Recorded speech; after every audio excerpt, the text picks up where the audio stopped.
அக்ஷய திருதியைக்கு தங்கமயில தங்கம் வாங்குறது ஐதீகம் மட்டும் இல்ல, தெய்வீகமும் கூட. அக்ஷய திருதியை நன்னாள் ஏப்ரல் 19 மற்றும் 20. தங்கமயில் ஜுவல்லரி. தமிழ்நாட்டில் நடைபெற இருக்கிற இந்த தேர்தல் மிக முக்கியமான தேர்தலாக கருதப்படுகிறது. பாரதிய ஜனதா கட்சி மதவெறி அரசியலை முதன்மைப்படுத்தி தமிழ்நாட்டில் கால் ஊன்ற வேண்டும் என்று துடிக்கிறது.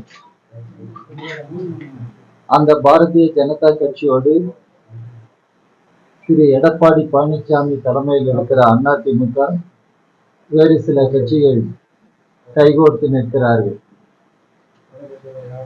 தமிழ்நாட்டை மதவெறி பாசிஸ்ட் சக்திகளின் பிடியில் விடுவது கூடாது, தமிழ்நாட்டில் நல்லாட்சி தொடர வேண்டும், திரு ஸ்டாலின் முதல்வராக மீண்டும் வர வேண்டும் என்ற நிலையில் திமுக தலைமையில் இருக்கிற மதச்சார்பற்ற ஜனநாயக சக்திகளின் முற்போக்கு அணி இந்த களத்தில் போராடி கொண்டிருக்கிறார். மக்கள் தெளிவாக இருக்கிறார்கள், நல்ல அரசியல் புரிதலோடு இருக்கிறார்கள். மக்கள் இன்றைக்கு திராவிட முன்னேற்ற கழகத்தின் தலைமையில் மதச்சார்பற்ற ஜனநாயக சக்திகளும் அணி, முற்போக்கு அணி வெற்றி பெற வேண்டும் என்பதில் மக்கள் தெளிவாக இருக்கிறார்கள். எனவே நடைபெற இருக்கிற தேர்தலில் இந்திய கம்யூனிஸ்ட் கட்சி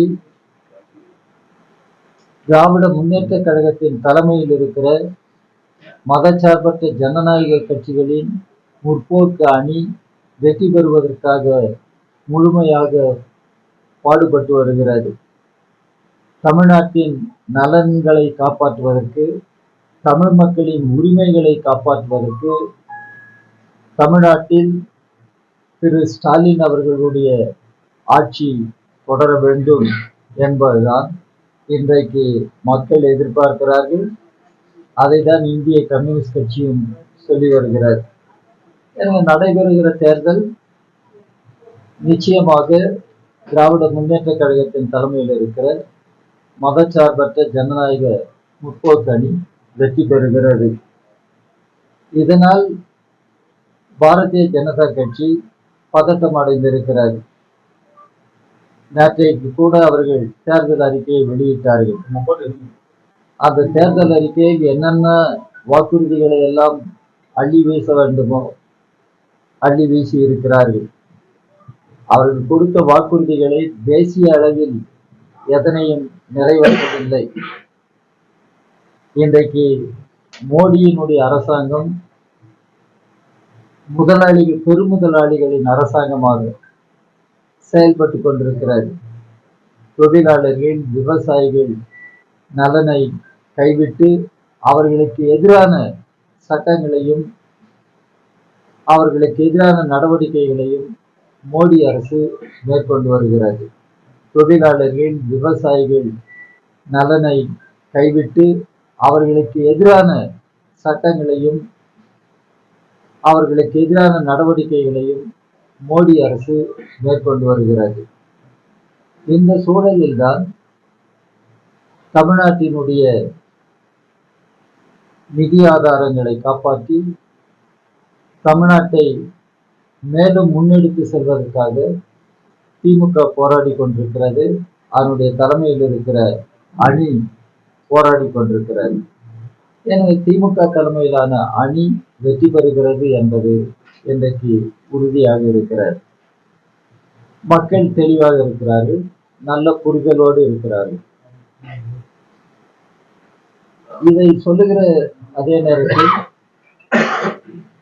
பல பிரச்சனைகள் வருகின்றன. நாளைக்கு மறுநாள் நாளைய தினம் பாராளுமன்றம் கூட இருக்கிறது. இது ஒரு அவசர கூட்டமாக நடைபெறுகிறது.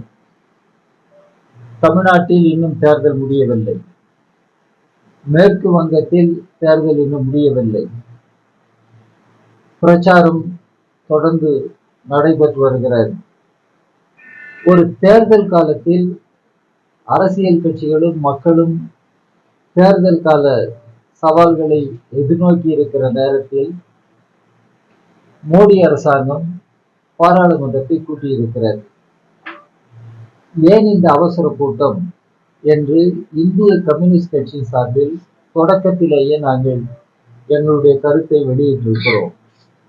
இன்றைய தேர்தல் கால சூழலில் இப்படி ஒரு அவசர கூட்டத்தை நடத்துவது சரியானது அல்ல. நாடாளுமன்ற உறுப்பினர்கள் கூட தேர்தல் களத்திலே இன்றைக்கு செயல்பட்டு வருகிறார்கள். அவர்கள் எல்லாம் டெல்லிக்கு வந்து பாராளுமன்றத்தில் கலந்து கொள்வது என்பது இயலாத ஒன்றாக இருக்கிறது. எனவே இந்த அவசர கூட்டம் ஏன் என்று நாம் கேள்வி எழுப்பி இருக்கிறோம். ஆனால் அவர்கள் சொல்லுகிறார்கள், நரிசக்தி வந்தன் என்ற பெயரால் பெண்களுக்கு இடஒதுக்கீட்டை கொடுப்பதற்காக அதற்கான திட்டமிடல் தேவைப்படுகிறது என்பதற்காக இந்த கூட்டம் என்று சொல்லி இருக்கிறார்கள். ஆனால் பெண்களுக்கு இடஒதுக்கீடு என்பதை தொடக்கத்திலிருந்து வலியுறுத்திய கட்சி இந்திய கம்யூனிஸ்ட் கட்சி.